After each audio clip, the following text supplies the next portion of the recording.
Operation Ghazb-ul-Haq in response to repeated terrorist attacks by Fitna al-Khawarij and Fitna al-Hindustan against Pakistan emanating from Afghanistan soil, as well as the recent unwarranted and provocative actions by Afghan Taliban regime on the night of as late as 26th of February. So you see, this has led us, now has forced us to now take it, now seriously. And some high-profile terrorism incidents include the suicide attack on judicial complex in Islamabad in November 2025, coordinated assault by BLA elements across the entire Balochistan province in January 2026, a suicide bombing on an Imarga in February 2026, which alone took, shahadats of 31 civilians and injured 170 innocent, people who were praying there, and recent terrorist incidents in Bajor, Bannu, and Khyber Pakhtunkhwa province. Now, this is the background. This is why we had now no choice but to launch, this Ghazb-ul-Haq operation. Pakistan has conclusive evidence that the recent acts of terrorism in Bajor and Bannu, which is very recent, last a couple of weeks, were perpetrated by TTP at the behest of their Afghanistan-based leadership and handlers.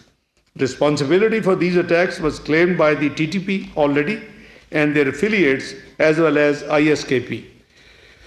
Prior to the launch of operation, but what I said, Ghazb-ul-Haq, Pakistan carried out intelligence-based selective targeting of 7 terrorist camps and hideouts on 21st February 2026. When I fixed this meeting, I just wanted to share all these facts with the diplomatic corps. You're all friendly countries, so that it should be on your record and you would be sharing it with your capitals. So, as I said, that the events have overtaken now in the last 3-4 days. Pakistan actions were proportionate, minimum, and measured with careful planning in order to make sure that the only terrorist camps and hideouts are hit, and civilian population should not be targeted and should be saved. In response to repeated terrorist attacks by Fitna al-Khawarij and Fitna Hindustan against Pakistan from the Afghan soil, as well as the latest, as I said, the provocative actions by the Taliban regime on 53 locations across 15 sectors. 53 locations across 15 sectors in Khyber Pakhtunkhwa province on the night of 26 February. Now, this is horrifying, and this is totally lunatic, that it's like going mad. So this 26th of February, 53 locations targeting 15 sectors in Khyber Pakhtunkhwa province is totally no-go for Pakistan. Pakistan initiated this Operation Ghazb-ul-Haq in self-defense, carrying out precise and targeted operations against 7 terrorist camps and hideouts belonging to the TTP and ISKP in Afghanistan. Our actions, as I said, were very careful, and in this operation, initially 22 locations in Kabul, Kandahar, Paktia, Nangarhar, Khost, and Paktika were subjected to aerial targeting, and all these targets were military installations which were carefully selected based on our intelligence. As a result of Pakistan befitting response to Afghan Taliban's regime against Pakistan, valiant forces targeted 37 locations in Afghanistan. 415 Taliban's regime personnel and Khawarij were eliminated. 182 posts completely destroyed. 31 posts captured. 185 tanks and APCs destroyed. 46 locations targeted across Afghanistan, as I stated earlier. Pakistan's 12 brave soldiers embraced shahadat, martyrdom, 27 injured, and 1 is missing in action. Our position is still, we desire peaceful, stable, regional integration and prosperous Pakistan. We are well-wisher and we will remain well-wisher. We have all the sympathy for the people brothers and sisters in Afghanistan. But this is something which we have done against those elements who have been unfortunately sponsored or patronized by the Taliban regime in Afghanistan. And as a consequence, we have been, facing all these, terrorist activities, but still demonstrated patience for a very, very long time. Excellencies, ladies and gentlemen, we have repeatedly urged the Taliban regime to take immediate, concrete and verifiable measures against all terrorist groups operating from Afghan soil, including TTP, BLA and their affiliates. Regrettably, the Taliban regime has failed so far to undertake any concrete and verifiable actions against these groups despite our, repeated assurances which have been given to Pakistan at different levels, including to me. Despite Pakistan's numerous goodwill gestures and attempts to engage Taliban regime through mediation process, the regime remains unwilling to prevent in a serious way repeated terrorist attacks emanating from their soil. As I said, that which is a very strong instrument in Islam, what we call fatwa, the religious decree, and that too in the presence of the 1,000 prominent scholars, few months back. But seems to be that on ground, hardly any action. Due to active support and facilitation extended by the Taliban regime to TTP, BLA and their affiliates, terrorist attacks against Pakistan have increased manifold, as I've given you all these statistics. Our civilian population, military and law and enforcement personnel, places of worship and infrastructures all have been targeted. I have quoted you all the detail what has happened. The fact is that Afghanistan, unfortunately, currently is a safe haven for multiple regional and international terrorist organizations, which has been well documented in the reports of the UN Security Council Analytical Support and Sanctions Monitoring Team. Afghan Taliban's regime serves as a master proxy of forces to destabilize Pakistan and the entire region.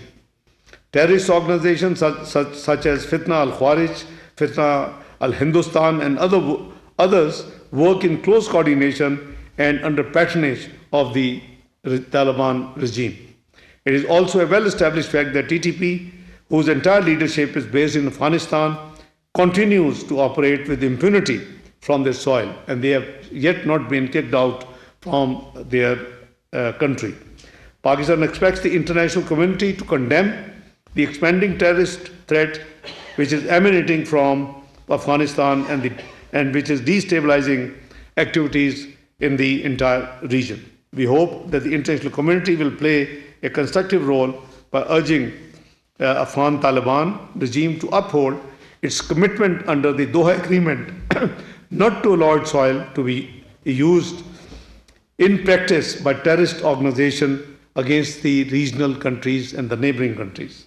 Pakistan is a strong proponent of regional peace and stability, but the protection of Pakistan's sovereignty and the safety and security of our people is the foremost priority of the government of Pakistan and the state.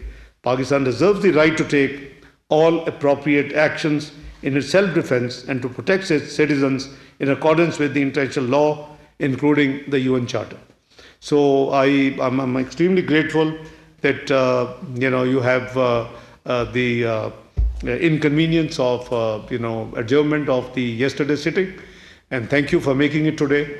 Thank you for your time, and I'll be happy to answer any questions or any clarification if somebody wants to see. Thank you.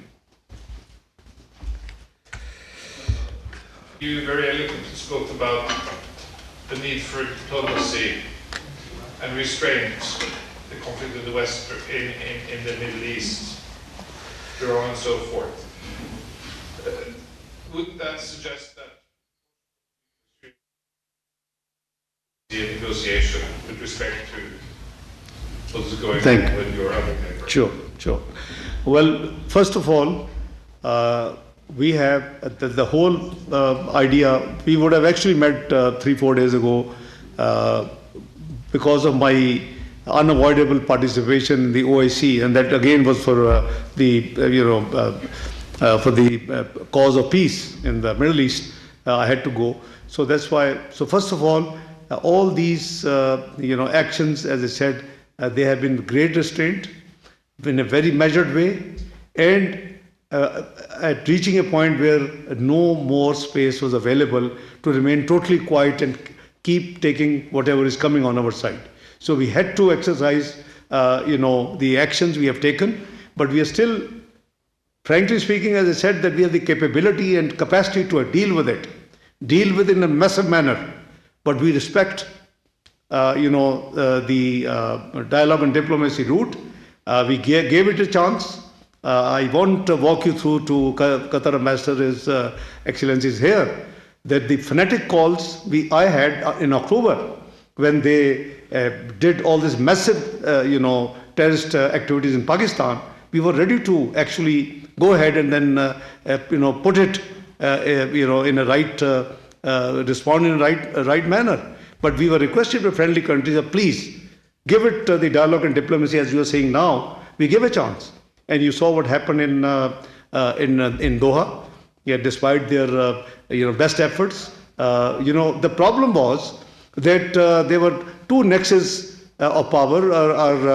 Our team would agree with something, and the other side team will go and agree and go just to get the consent or the nod, and they would come back and wriggle out. I mean, this is the experience Qatar had. Same thing happened in Istanbul, and so it's not our fault. So we still prefer dialogue and diplomacy when we are counseling the all other countries. And having during our presidency last year of UN Security Council, fixing a theme that multilateralism, peaceful settlement disputes. So we are the believers. So that is there. So your second part of the question, that since we are counseling everywhere this thing, that why not there? We are ready. But you see, it takes two to tango. We have been doing whatever we could, and I counted very few things which during my visit we agreed and we implemented, and they acknowledged in July. No other than the Prime Minister of Afghanistan, His Excellency Mr. Afghan, that whatever you promised, we appreciate that you went back and within few weeks you implemented everything.